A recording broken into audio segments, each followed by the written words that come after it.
রাজশাহী নির্বাচনী জনসভায় ভাষণ দিয়েছেন বিএনপি চেয়ারম্যান তারেক রহমান। এর আগে দুপুর 12:30টায় রাজশাহী হজরত শাহ মখদুম বিমানবন্দরে অবতরণ করেন তিনি।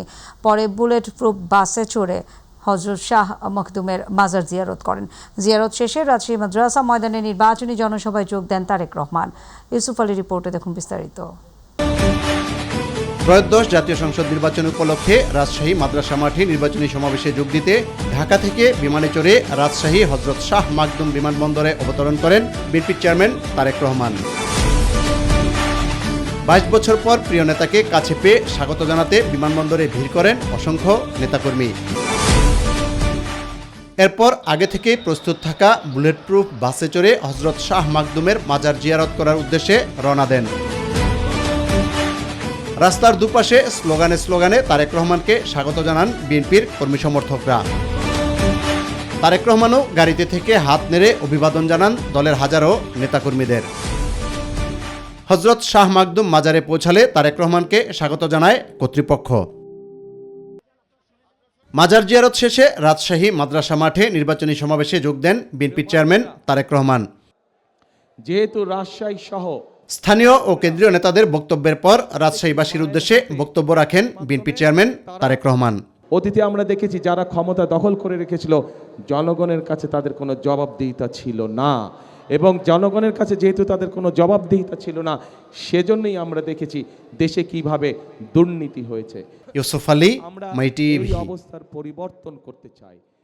দর্শক, এই মুহূর্তে আমাদের সহকর্মী মাহবুব সৈকত রয়েছেন রাজশাহীতে, তার সাথে যুক্ত হয়ে জেনে নেওয়ার চেষ্টা করব সেখানকার সার্বিক পরিস্থিতি।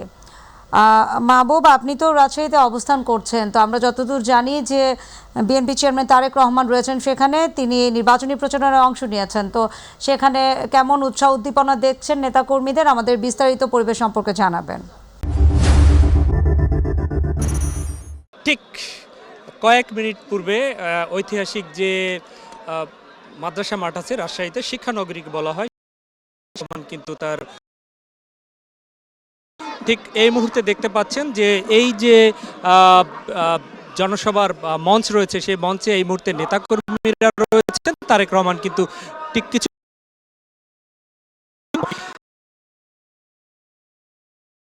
যে গোটা মাঠ কিন্তু ভরে গিয়েছিল, সেই মাঠের যারা রয়েছেন তারা কিন্তু আস্তে আস্তে মাঠ থেকে বের হয়ে যাচ্ছেন। 22 বছর পরে কিন্তু তারেক রহমান এই রাজশাহীতে কিন্তু এসেছেন। সেই 22 বছর পরে তারেক রহমান রাজশাহীতে এসেছেন। সেই রাজশাহীতে এসে কিন্তু তারা তিনি বলেছেন যে রাজশাহীর যে এই অঞ্চলের উন্নয়নের জন্য পদক্ষেপ নেওয়ার কথা বলেছেন। তিনি বলেছেন যে 12 তারিখ পর্যন্ত যে প্রার্থী রয়েছেন সেই প্রার্থীদের 12 তারিখ প্রার্থীরা দেখে রাখবে, এমনটাই তিনি বলেছেন। তিনি বলেছেন যে শিক্ষানগরীর শিক্ষা বিস্তারের জন্য ভূমিকা রাখবেন। অন্যান্য জায়গার মতো বলেছেন যে কারিগরি শিক্ষার মাধ্যমে যুব শক্তিকে প্রশিক্ষিত করে তুলবেন। তিনি বলেছেন বরেন্দ্র প্রজেক্ট, শহীদ জিয়াউর রহমানের অবদান, সেই জিয়াউর রহমানের অবদান যে বরেন্দ্র প্রজেক্ট, সেই প্রজেক্ট বিগত আমলে বন্ধ করে দেওয়া হয়েছিল। যে প্রজেক্ট খালেদা জিয়া কিন্তু বাড়িয়েছিল প্রজেক্ট করার জন্য, কিন্তু সেই প্রজেক্ট বিগত ফ্যাসিবাদী আমলে কিন্তু আস্তে আস্তে নিঃশেষ করে দেওয়া হয়েছিল। বিএনপি যদি ক্ষমতায় যায় তাহলে সেই বরেন্দ্র প্রজেক্ট চালু করবেন, সেটি তিনি বলেছেন। তিনি একই সাথে বলেছেন যে আজকের সমাবেশে তিনি কাউকে কিন্তু সমালোচনা করতে চান না, কিন্তু যদি কোথাও কোনো ব্যত্যয় হয়ে থাকে, কোথাও কোনো সমস্যা হয়ে থাকে, তারেক রহমান বলেছেন সেটি যেন অন্তর্বর্তী সরকার খতিয়ে দেখেন, এবং সেই পরিবেশকে নষ্ট করার জন্য যেই কাজ করুক না কেন তাহলেই যেন সেটির বিরুদ্ধে ব্যবস্থা নেওয়া হয়, সেটি কিন্তু তিনি বলেছেন। আমরা এখানে দেখতে পাচ্ছি, আপনাদের সাথে একটু কথা বলি। আপনারা কি রাজশাহী নেতা তো বক্তব্য শুনলেন, কি নিলেন নেতার বক্তব্য থেকে? এখান থেকে যাওয়ার পরে কিভাবে কাজ করবেন? আসসালামু আলাইকুম। আমাদের প্রিয় নেতা যে বক্তব্য দিয়ে গেছেন সেটা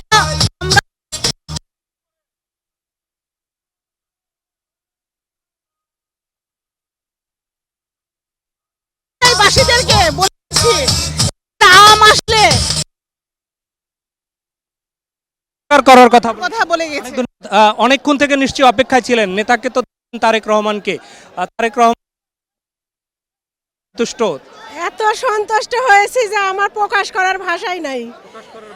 জি, কতক্ষণ থেকে ওয়েট করছিলেন? আমি অনেকক্ষণ থেকে ওয়েট করছি, আর অনেক দূর থেকে আসছি, আমরা নাটোর সিংড়া থেকে আসছি, অনেক কষ্ট করে, অনেক মানে যে বাঁশের বেড়া পার করে আসলাম, মানে আনন্দিত আসলে। জি, এখানে আসলে শুনলেন যে এখানে তারেক রহমান বরাবরের মতো কিন্তু সেই ফ্যামিলি কার্ড দেওয়ার কথা বলেছেন, বিশেষ করে সেই ফ্যামিলি কার্ড দেওয়ার কথা বলেছেন, যে সেই নারীদের নিয়ে যে পদক্ষেপ নেওয়ার বিষয়টিও তিনি বলেছেন, যে নারীদের ফ্যামিলি কার্ড দেওয়ার মাধ্যমে তাদের স্বাবলম্বী করে গড়ে তোলার একটি প্রত্যাশার কথাও কিন্তু তারেক রহমান তার বক্তব্যে বলেছেন। এরপরে কিন্তু তারেক রহমান পার্শ্ববর্তী কাছাকাছির জেলা নওগাঁয় সমাবেশে বক্তব্য রাখবেন এবং তারপরেই কিন্তু সন্ধ্যার পরে, হয়তো রাত হয়ে যাবে, সন্ধ্যার পরে তারেক রহমান তার নিজ যে এলাকা, পিতৃভূমি, সেই পিতৃভূমি বগুড়ায় সমাবেশ করবেন এবং সেখানেই থাকার কথা। আপনারা জানেন যে আগামীকালকে তারেক রহমান জুলাই আন্দোলনের অন্যতম যোদ্ধা, শহীদ যে যোদ্ধা রয়েছে আবু সাইদ, তার কবর জিয়ারতে রংপুর যাওয়ার কথা রয়েছেন। আমরা একজন শেষ করব, তার আগে হচ্ছে আমরা একজন দেখতে পাচ্ছি, আপনার সাথে একটু কথা বলি। আপনি একদম কাকে নিয়ে এসেছিলেন? ছেলেকে নিয়ে এসেছেন। শুনেছেন তারেক রহমানের বক্তব্য? শুনেছি। আচ্ছা, কি পেলেন বক্তব্য থেকে? এরপরে কি করবেন এই বক্তব্য যাওয়ার পরে? আমাদেরকে যেগুলো প্রতিশ্রুতি আশা দিয়ে গেল, ইনশাল্লাহ এসব যদি আমাদের আশা প্রতিশ্রুতি যদি আমরা করতে পারি তারেক জিয়া, তাহলে আমাদের রাষ্ট্রের জন্য খুব সুফল আসবে। ওকে, তুমি কেন এসেছিলা? কাকে দেখলা? তারেক রহমানকে দেখতে এসেছিলাম। দেখেছো? কি কি উনি কথা বলেছে, কি একটু বলতে পারবা? সেগুলো ধানের শীষের ভোট চাইছেন, আর যদি ভোটে জিতেন তাহলে তাহলে ফ্যামিলি কার্ড দিবেন সবাইকে। আমার ভালো লেগেছে বক্তব্য। আসলে তারেক রহমান একটি কথা বলেছেন যে তারা অস্থিতিশীলতা কিংবা অশান্তি চায় না, তারা চায় হচ্ছে, বিএনপি চায় হচ্ছে শান্তি। আগামীতে সেই শান্তি প্রতিষ্ঠার মাধ্যমে একটি স্বনির্ভর বাংলাদেশ গড়ে তোলার প্রত্যয়ও ব্যক্ত করেছেন এই শিক্ষানগরী রাজশাহীর ঐতিহাসিক মাঠে তারেক রহমানের বক্তব্যে। তো এখানকার অবস্থা আপাতত এরপর আপনি দেখতে পাচ্ছেন যে জনগণ কিন্তু যার যার জায়গায় ফিরে যাচ্ছে এবং এই এলাকার যারা প্রার্থী রয়েছে সেই প্রার্থীদেরও পরিচয় করিয়ে দিয়েছেন। এরপরে তিনি পরবর্তী যে গন্তব্য, সেই গন্তব্যের জেলায় যাবেন এবং সেখানেও হয়তো নতুন নতুন যে পরিকল্পনা দেশকে গড়ার সেটি তুলে ধরবেন। মাহবুব, আপনাকে ধন্যবাদ। দর্শক, রাজশাহী থেকে যুক্ত হয়েছিলেন আমাদের সহকর্মী মাহবুব সৈকত। তিনি জানাচ্ছিলেন বিএনপি চেয়ারম্যান তারেক রহমানের নির্বাচনী প্রচারণার সবশেষ খবর। এবার চলে যাব পরের সংবাদে। প্রয়োজনে দেশের জন্য জীবন দেবেন, তবু জনগণের অধিকার হরণ হতে দেবেন না বলে হুঁশিয়ারি দিয়েছেন জামায়াতের আমির ডক্টর শফিকুর রহমান। দুপুরে রাজধানীর কারওয়ান বাজারে পেট্রো বাংলার সামনে 11 দলীয় জোটের নির্বাচনী জনসভায় যোগ দিয়ে এই মন্তব্য করেন তিনি। জামায়াত আমির বলেন, চাঁদার কারণে কৃষক থেকে ভোক্তা পর্যায়ে মূল্য বাড়ে 4 গুণ, আর কৃষক ন্যায্য মূল্য পায় না, সব পক্ষই ক্ষতিগ্রস্ত হয়। দুর্নীতিতে চ্যাম্পিয়নের সময় জামায়াতের 2 মন্ত্রী কেন পদত্যাগ করেনি? বিএনপি চেয়ারম্যান তারেক রহমানের এমন মন্তব্যের প্রসঙ্গে তিনি বলেন, অন্তত 3টা মন্ত্রণালয় দুর্নীতি থেকে বেঁচে যাক, সেই কারণে মন্ত্রিত্ব থেকে পদত্যাগ করেনি জামায়াত নেতারা। 12 ফেব্রুয়ারি ত্রয়োদশ জাতীয় সংসদ নির্বাচনের মাধ্যমে 13 ফেব্রুয়ারি থেকে বাংলাদেশের চিত্র পাল্টে যাবে বলেও মন্তব্য করেন ডাক্তার শফিকুর রহমান। শেরপুরে বিএনপির হামলায় জামায়াতের নেতা নিহতের ঘটনায় হুঁশিয়ারি দিয়ে তিনি বলেন, এখন ভরা মাঘ মাস, এখনই মাথা গরম হলে চৈত্র মাসে কি হবে? গায়ের জোরে কিছু করা যাবে না। কাছ থেকে হিসাব বুঝে নেওয়ার অধিকারও জনগণের। বাংলাদেশের মুক্তিকামী মজলুম জনগণের ইনশাআল্লাহ আমানত এবং ভোটে আগামী 12 তারিখ আল্লাহ তাআলা ঐক্যবদ্ধ বাংলাদেশ নির্বাচনী 11 দলীয় ঐক্য জোটের প্রার্থীদেরকে ইনশাআল্লাহ নির্বাচিত করবে। আমরা আশাবাদী 13 তারিখ থেকে বাংলাদেশের চিত্র পাল্টে যাবে ইনশাআল্লাহ। সে নির্বাচন সেই ফলাফল বার্তা দেবে যে এরা কোনো চাঁদাবাজি করে না এবং কোনো চাঁদাবাজি বরদাস্ত করবে না। সাথে সাথে 90% চাঁদাবাজের হাত অবশ হয়ে যাবে। বাকি 10% যারা থাকবে ওদেরকে বুঝাবো, বুঝ না মানলে যা করা দরকার তাই করা হবে ইনশাআল্লাহ। শেরপুরে বিএনপি এবং জামায়াতের সংঘর্ষের ঘটনায় শ্রীবর্ধী উপজেলা জামায়াতের সেক্রেটারি রেজাউল করিম মারা গেছেন। বুধবার রাত 10:15টায় ময়মনসিংহ মেডিকেল কলেজ হাসপাতালে চিকিৎসাধীন অবস্থায় তার মৃত্যু হয়। এর আগে বিকেলে ঝিনাইগাতি উপজেলা পরিষদ মাঠে উপজেলা প্রশাসনের উদ্যোগে আয়োজিত অনুষ্ঠানে এই সংঘর্ষের ঘটনা ঘটে। এই সময় চেয়ারে বসা নিয়ে জামায়াতের নেতাকর্মীদের সাথে বিএনপি নেতাকর্মীদের বাগবিতণ্ডা থেকে চেয়ার ছোড়াছুড়ি শুরু হয়। এক পর্যায়ে রণক্ষেত্রে পরিণত হয় অনুষ্ঠানস্থল। এতে পণ্ড হয়ে যায় ইশতেহার পাঠ অনুষ্ঠান। আহত হয় অন্তত 30 জন। অপরদিকে রাজধানীর ঢাকা 4 সংসদীয় আসনে নির্বাচনী গণসংযোগ চলাকালে বাংলাদেশ জামায়াতে ইসলামীর এক মহিলা নেত্রীর উপর রামদা দিয়ে হামলার অভিযোগ উঠেছে। এই ঘটনায় তিনি গুরুতর আহত হয়েছেন। আহত নেত্রীর নাম কাজী মারিয়া ইসলাম বেবি। তিনি জামায়াতে ইসলামীর রুকন এবং একজন সক্রিয় মহিলা নেত্রী। বর্তমানে তিনি হাসপাতালে চিকিৎসাধীন রয়েছেন। শেরপুর 3 আসনে জামায়াত প্রার্থী নুরুজ্জামান বাদলকে হত্যার উদ্দেশ্যে এই ঘটনা ঘটানো হয়েছে দাবি করেছেন জামায়াতের সহকারী সেক্রেটারি এহসানুল মাহবুব জুবায়ের।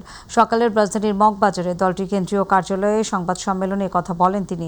জামায়াতের সহকারী সেক্রেটারি এহসানুল অভিযোগ করেন বিএনপি নেতাকর্মীদের উস্কানি এবং উচ্ছৃঙ্খল আচরণেই এই ঘটনার সূত্রপাত ঘটে। এতে পুলিশ প্রশাসনও নিষ্ক্রিয় দর্শকের ভূমিকা পালন করে। তিনি বলেন শেরপুর 3 আসনের জামায়াত প্রার্থী নুরুজ্জামান বাদলকে হত্যার উদ্দেশ্যেই এই ঘটনা ঘটানো হয়েছে। বিএনপি নেতাকর্মীরা লাঠি এবং দেশীয় অস্ত্র নিয়ে তাদের উপর ঝাঁপিয়ে পড়ে। তাদের প্রতিরোধ করতে গেলে ধাওয়া পাল্টা দেওয়া শুরু হয়। এক পর্যায়ে জামাত নেতাকর্মীরা ছত্রভঙ্গয় উত্তর পশ্চিম দিকে রাস্তা এবং উত্তরের স্টেডিয়ামের দিকে তারা চলে যান। পেছনে পড়ে যান জামাতের শ্রীবর্ধী উপজেলা সেক্রেটারি রেজাউল করিম। তাকে তখন একা পেয়ে কুপিয়ে আহত করে রেখে যায় বিএনপির কর্মীরা। এক পর্যায়ে তাকে ময়মনসিংহ মেডিকেল কলেজে নেওয়ার পথে তিনি রাস্তায় শাহাদত বরণ করেন। এই সংঘর্ষের ঘটনায় জামাতে এবং 11 দলীয় জোটের পক্ষ থেকে প্রায় 150 নেতাকর্মী আহত হয়েছেন। শেরপুর 3 আসনে ঘটে যাওয়া অপ্রত্যাশিত ঘটনা পুলিশ ও গোটা প্রশাসনের ভূমিকাকে প্রশ্নবিদ্ধ করেছে। আমরা অবিলম্বে শহীদ রেজাউল করিমের হত্যার সুষ্ঠু তদন্তের মাধ্যমে দোষীদের গ্রেফতার করে সর্বোচ্চ শাস্তির আওতায় নিয়ে আসার দাবি জানাচ্ছি। শেরপুরে নির্বাচনী ইশতেহার ঘোষণার অনুষ্ঠানকে কেন্দ্র করে সৃষ্ট ঘটনা কোনোভাবেই কাম্য নয় বলে মন্তব্য করেছেন বিএনপি নির্বাচন পরিচালনা কমিটির মুখপাত্র ও দলের চেয়ারম্যানের উপদেষ্টা মাহদি আমিন। তিনি বলেন, এই সংঘাত এড়ানো যেত কিনা নির্ধারিত সময়ের আগে একটি দল কেন সব চেয়ার দখল করে রাখলো, সেই দলের লোকজন কেন সেখানে লাঠিসোঁটা জড়ো করলো, সবার সম্মিলিত অনুরোধ উপেক্ষা করে সেই দলের প্রার্থী কেন সংঘাতের পথ বেছে নিলেন, এসব বিষয় নিয়ে দ্রুততম সময়ের মধ্যে সুষ্ঠু তদন্ত হওয়া উচিত। সকালের রাজধানী গুলশানে বিএনপি নির্বাচন পরিচালনা কমিটির কার্যালয়ে এক সংবাদ সম্মেলনে সাংবাদিকদের প্রশ্নের জবাবে এসব কথা বলেন মাহদি আমিন।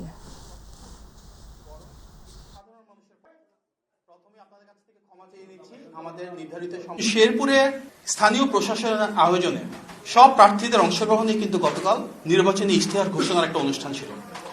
সেখানে প্রত্যেকটা দলের জন্য সুনির্দিষ্ট আসন ছিল যেখানে তারা বসবেন। জামাত ইসলামের নেতৃবৃন্দ সেখানে সব আসন তথা চেয়ারগুলো আগে থেকে দখল করে রেখেছিলেন এবং বিএনপির যারা নেতাকর্মী রয়েছে ওনাদের জন্য যে নির্দিষ্ট আসনগুলো রয়েছে সেই চেয়ারগুলো ছাড়ছিলেন না। প্রশাসন বারবার আহ্বান জানানোর পরও তারা কিন্তু সেই চেয়ারগুলো ছাড়তে অস্বীকৃতি জানিয়েছিলেন।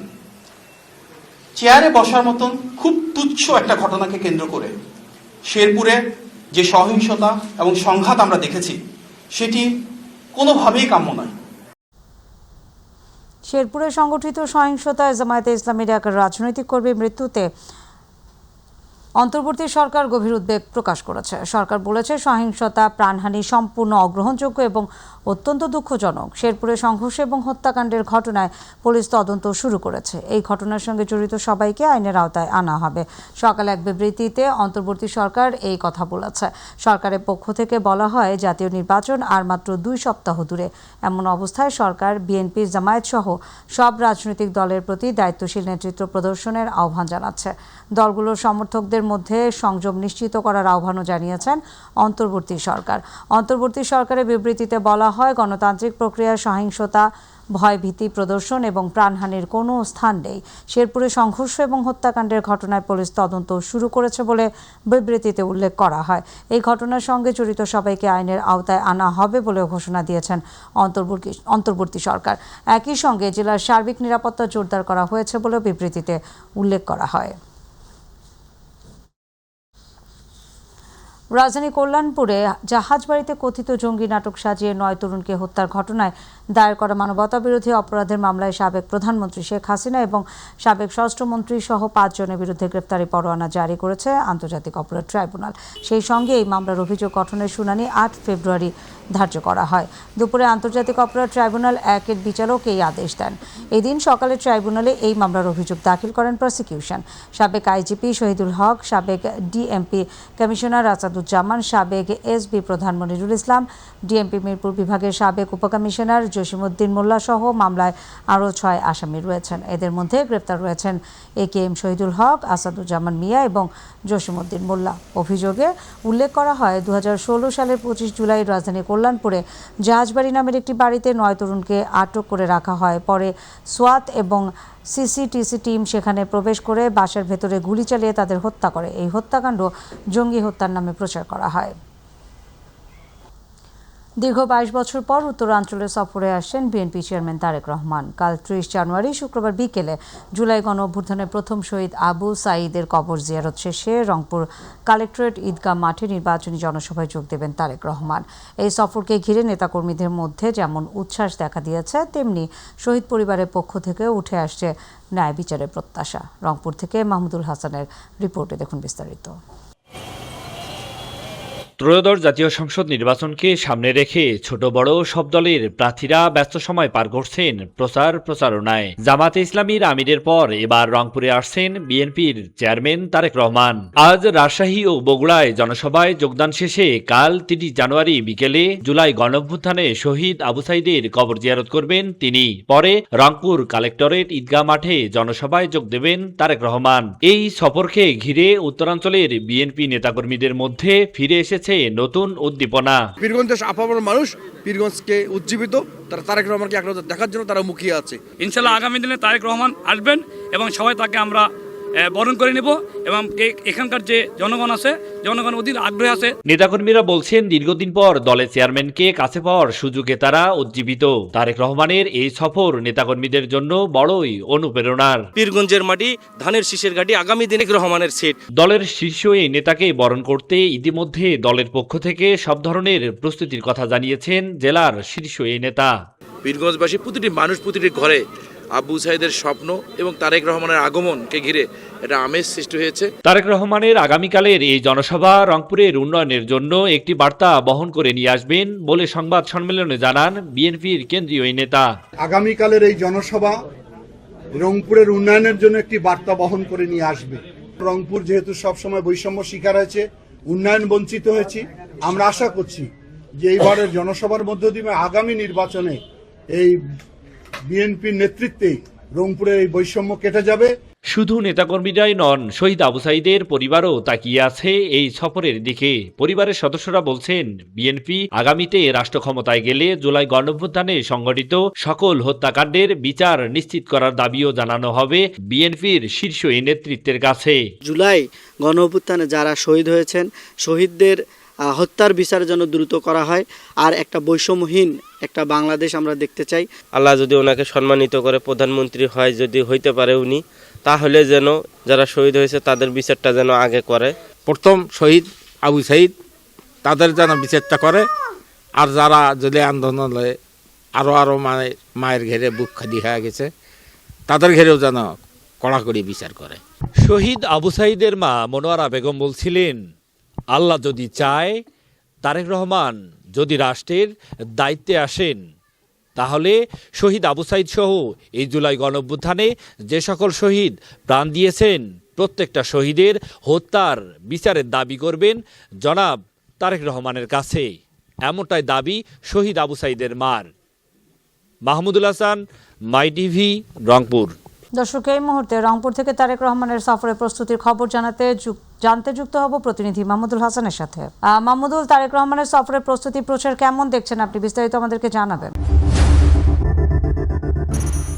রাত পোহালেই আগামীকাল 30 জানুয়ারি রংপুরে, অর্থাৎ দীর্ঘ 22 বছর পরে রংপুরে তিনি জনসভায় যোগ দেবেন এবং বিশেষ করে জানিয়ে রাখি যে তিনি বিকেল 3:30 নাগাদ রংপুরের যে জুলাই বিপ্লবের প্রথম শহীদ আবু সাঈদের কবর জিয়ারতের পরেই তিনি রংপুর যে কালেক্টর ঈদগাহ মাঠ রয়েছে সেখানে তিনি যে নির্বাচনী জনসভায় প্রধান অতিথি হিসাবে উপস্থিত থাকবেন সেই সাজসজ্জার কাজ এবং বিশেষ করে মঞ্চ প্রস্তুতির যে কাজ সেটি চলছে। আমরা আসলে যুক্ত রয়েছি এই রংপুর ঈদগাহ মাঠ থেকে।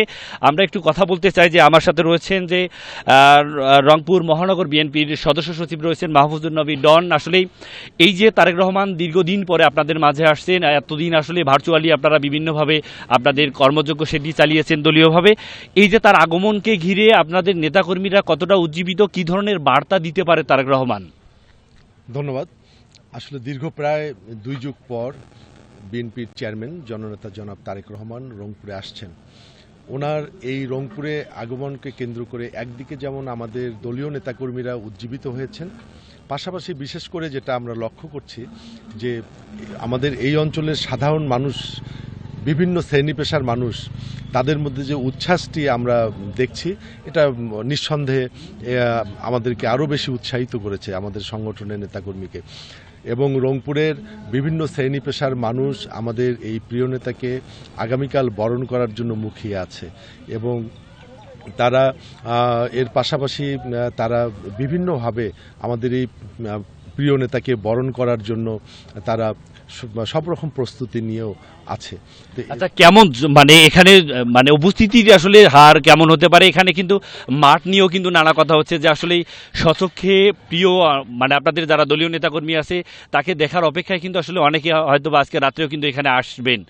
এই যে নেতাকর্মীদের যে এখানে উপস্থিতি, এই মাঠ কি আসলে বা এই রংপুরের যে জনসভাস্থল কতটা জনসমুদ্রে পরিণত হতে পারে? আসলে আমরা যেটা মনে করছি যে বিএনপির চেয়ারম্যান জননেতা জনাব তারেক রহমান আগামীকাল আগমনের যে ওনার যে জনসভাটি হবে, এই জনসভাটি শুধু মাঠের মধ্যে সীমাবদ্ধ থাকবে না, রংপুর মহানগরীর প্রত্যেকটি এলাকা জনসভায় রূপান্তরিত হবে এবং সেই জনসভাটি জনসমুদ্রে রূপান্তরিত হবে এবং রংপুরের ইতিহাসে সর্ববৃহৎ একটি জনসভা বা জনসমাগম হবে বলে আমরা প্রত্যাশা করছি। তার যে জনপ্রিয়তা, আসলে আমাদের এই বিএনপি চেয়ারম্যান জনাব তারেক রহমান উনি শুধু বাংলাদেশ জাতীয়তাবাদী দলের উনি চেয়ারম্যান নয় বা জাতীয়তাবাদী দলের নেতা নয়, উনি বাংলাদেশের প্রত্যেকটি মানুষের হৃদয়ের মণিকোঠায় তার স্থান রয়েছে। মাহমুদুল, আপনাকে ধন্যবাদ। দর্শক, রংপুর থেকে আমাদের সঙ্গে যুক্ত হয়েছিলেন প্রতিনিধি মাহমুদুল হাসান। সাংবাদিকরা পর্যবেক্ষণ করলে নির্বাচনের স্বচ্ছতা থাকবে বলে মন্তব্য করেছেন প্রধান নির্বাচন কমিশনার এএমএম নাসির উদ্দিন। বলেন, সংবাদ সংগ্রহের কাজ সহজ করবে কমিশন। বৃহস্পতিবার আগারগাঁওয়ে নির্বাচন ভবনে সাংবাদিকদের সঙ্গে বৈঠকে এসব কথা বলেন সিইসি। এই সময় সাংবাদিক নীতিমালা সংশোধন এবং ভোট পর্যবেক্ষণের পাশ দেওয়ার অনলাইন পদ্ধতি বাতিল করে তা সহজ করার আহ্বান জানান সাংবাদিক নেতারা। রোববারের মধ্যে বিষয়টি সমাধান না হলে সাংবাদিকরা আগামী নির্বাচন কভার করবে কিনা তা ভেবে দেখবে বলে হুঁশিয়ারি উচ্চারণ করেন সাংবাদিকরা। দর্শক, এই মুহূর্তে ফরিদপুর থেকে নির্বাচনী প্রচারণার খবর জানাতে যুক্ত হচ্ছেন প্রতিনিধি শফিকুল ইসলাম জনি। জনি, নির্বাচনের আবহ এবং প্রচার প্রচারণা কেমন দেখছেন আমাদেরকে জানাবেন। নাদিয়া, ধন্যবাদ আপনাকে। আপনি জানেন যে দিন যত ঘনিয়ে আসছে প্রচার প্রচারণার মাত্রা কিন্তু বাড়তে শুরু করেছে সারা দেশব্যাপী। আমি এখন রয়েছি ফরিদপুর 1 আসনে, যেটি ফরিদপুরের বোয়ালমারী, আলফাডাঙ্গা এবং মধুখালী উপজেলা নিয়ে গঠিত। এখানে প্রতিদ্বন্দ্বিতা করছেন 8 জন প্রার্থী। তাদের মধ্যে বিএনপি থেকে প্রতিদ্বন্দ্বিতা করছেন খন্দকার নাসিরুল ইসলাম এবং জামাত জোটের প্রার্থী হিসেবে ডক্টর ইলিয়াস মোল্লা। এছাড়াও কিন্তু স্বতন্ত্র প্রতীকে প্রতিদ্বন্দ্বিতা করছেন আরিফুর রহমান দোলন, যিনি গত 24-এর নির্বাচনেও কিন্তু স্বতন্ত্র প্রার্থী হিসেবে কিন্তু এই অঞ্চলের মানুষের প্রার্থী হওয়ার জন্য কিন্তু প্রতিদ্বন্দ্বিতা করেছিলেন। আমি এখন রয়েছি এই বোয়ালমারীর কাটাগড় যে বাজার রয়েছে সেই বাজারটিতে। আপনারা জানেন যে এই অঞ্চলটি মূলত কৃষি নির্ভর এবং এই এলাকার যে কিছু সংকট রয়েছে সেই সংকটের মধ্যে মধুমতির যে নদী ভাঙন, এক কথায় এই অঞ্চলের যে 3টি উপজেলা রয়েছে ঠিক সেই 3টি উপজেলাতেই কিন্তু মধুমতির যে নদী ভাঙন কিন্তু ব্যাপক আকার। তো সব কিছু মিলিয়ে এই অঞ্চলের যারাই প্রার্থী হন তারা কিন্তু নির্বাচনের আগে নানা ধরনের ইশতেহার দিয়ে থাকেন আমি এখন কথা বলবো এই আসনের এবারে নির্বাচনের যিনি স্বতন্ত্র প্রার্থী, তিনি এর আগেও কিন্তু স্বতন্ত্র প্রার্থী হিসেবে কিন্তু এই আসনে তিনি নির্বাচন করেছেন। আমি কথা বলবো আরিফুর রহমান দোলন তার সঙ্গে। আসলে আপনি তো গত নির্বাচনে আপনি স্বতন্ত্র প্রার্থী ছিলেন, বেশ ভোট পেয়েছিলেন আপনি, তো সব কিছু মিলে এবারও তো নির্বাচনে আসলেন। এই আসনের আসলে কি কি সমস্যাগুলো আপনি সমাধান করবেন এবং ভোটারদের উদ্দেশ্যে আপনি কি বলবেন, কি করতে চান এই আসনে মানুষের জন্য? ধন্যবাদ। সর্বশেষ নির্বাচনে আমি স্বতন্ত্র প্রার্থী হিসেবে নির্বাচন করেছিলাম এবং আমি 85,000 ভোট পেয়েছিলাম। তো আমি প্রথমেই ধন্যবাদ জানাই আলফাডাঙ্গা, বোয়ালমারী এবং মধুখালীর সর্বস্তরের জনগণকে, ভোটারদেরকে। আমি মনে করি যে এই জনগণই হচ্ছে ক্ষমতার উৎস। তো আমার প্রথম প্রতিশ্রুতি হচ্ছে যে এই ফরিদপুর 1 আসনের সম্মানিত যে নাগরিকবৃন্দ, ভোটারবৃন্দ, তাদের সম্মান এবং মর্যাদা এটি নিশ্চিত করা। তারা যেন কোনোভাবে দুর্ব্যবহারের শিকার না হন, তারা যেন কোনোভাবে হয়রানিমূলক মামলার শিকার না হন, তাদের সাথে কেউ যেন দুর্ব্যবহার আর নির্যাতন করতে না পারে সেটি নিশ্চিত করা। আমি গতানুগতিক কোনো প্রতিশ্রুতি দিয়ে এই নির্বাচনে অংশগ্রহণ করছি না। আমি জনগণের ক্ষমতা এটা যাতে জনগণের হাতেই যায় সেটি নিশ্চিত করার জন্য আমি কাজ করছি। আমি সকাল থেকে দেখছিলাম যে অন্যান্য প্রার্থীরা তাদের প্রচারণার কালে অনেক নেতাকর্মীরা তাদের সাথে থাকেন, কিন্তু আপনি একা একা ঘুরছিলেন, আসলে কি বলতে চাচ্ছেন? দেখুন, আমি তো মনে করি যে আমি এই জনসাধারণেরই একজন। তো আমি যদি বডিগার্ড নিয়ে ঘুরি, আমি যদি হই রই করে ঘুরি, তাহলে আমি সাধারণ।